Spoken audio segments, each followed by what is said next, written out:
What's up, everybody? Yep, it's me. Let me speak. I'm back.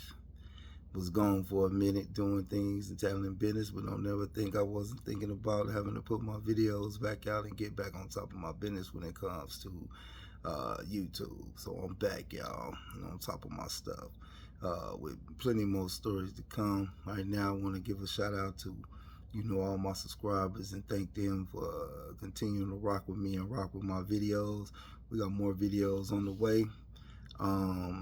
Tonight, I just want to drop a few lugs on his brother used to always kick it with me at the top of the stairs. We used to sit and talk after we play chess and stuff. We dropped some knowledge on me. He used to always keep me on point when it came to the civil litigation. And it was cool, you know what I'm saying? Because I would always find peace, you know what I'm saying, when me and him was dropping knowledge and exchanging things between one another. This one particular night, we had an individual come up there. We're going to call him T. By the way, this dude I'm talking about, his name was Mr. Briggs. For y'all that know him, he was from New Orleans, and y'all know this was a solid brother right there doing his thing, you know what I'm saying, well respected, and stone cold killer. But one day we sit up there kicking it, having our conversations at the top of the stairs. He used to always like to look out and assess the tier and the comings and goings of everybody, and he used to be analyzing each individual as they came about, and he would classify them, from a biblical standpoint, you know what I'm saying, and a jungle standpoint, might I say that. But he always had knowledge to give me, you know what I'm saying. And lately, you know what I'm saying, is because of the reasons that I haven't been doing my videos, is because I've been letting the negativity from outside influences stop my creativity. And he used to always tell me that, you know what I'm saying, and always understand that the enemy of your enemy is your friend. He used to always tell me that, and I could never understand, you know what I'm saying, till he came brought to my attention this dude that was like to kick it with us and was close to me.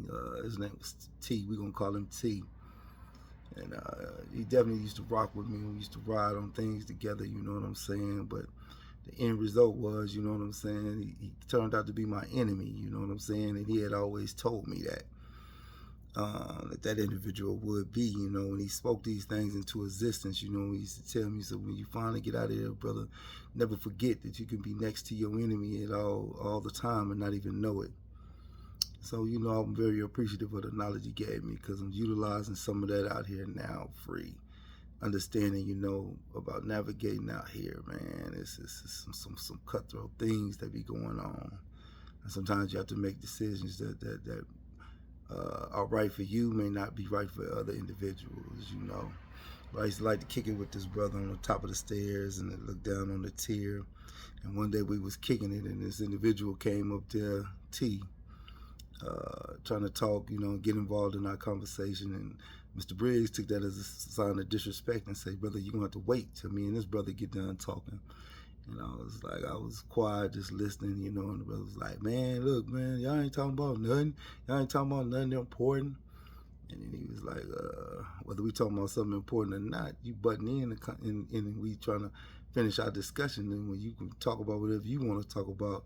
And he had this word, because he's from New Orleans, he used to call, that banter, the stuff, the frivolous stuff, that's just waste of time. He used to have a word for that stuff.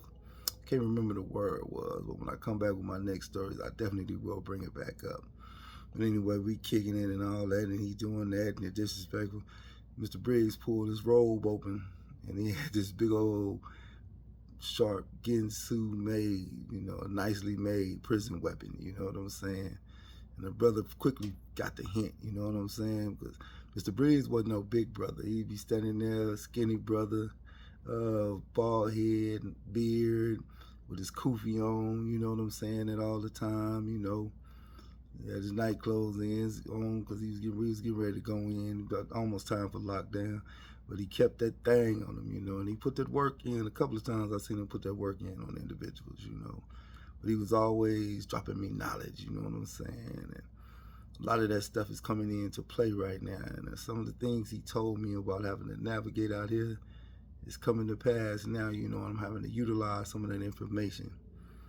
because the whole time he used to talk to me about getting out and fighting my case, and he was like, bro, you gonna be all right, you gonna get up out of here.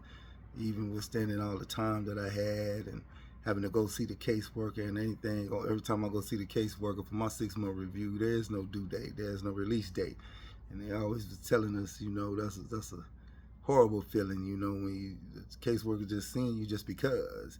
The only thing they asking you is who was your emergency contact, because you sentenced to die in this place, you know what I'm saying? So what is you gonna do, But he used to always tell me, if God take you to it, he'll see you through it. And man, and them words ring so true now, you know what I'm saying? And I definitely understand, you know what I'm saying? And he used to always say, man, we real life superheroes because we making it through, you know what I'm saying? With all this kryptonite around us, you know what I'm saying? And he has so much verbiage, you know what I'm saying? And I liked his tone with that New Orleans slang he had, because he was always coming with the real, and it would take a lot for us to find humor in things. But yeah, but I'm back, y'all, and I want to thank y'all for rocking with me. I want to give a shout out to this brother who got his channel. He do gig work, you know what I'm saying? I got to remember his name so I can shout him out, because he was an inspiration too, also me coming back, with the video I wanted to drop and start doing my videos again. But just remember that, y'all, because he used to always tell me, if God take you to it, he'll see you through it. So it's gonna be all right. I had to get harness a lot of the negative energy and turn it into positive, and it's not gonna stop. It's only up from here. And I'm probably start splitting my time between here and building up my sports betting channel. You know what I'm saying? I might do that too. So that'll be coming. You know what I'm saying? Because that's a source of income.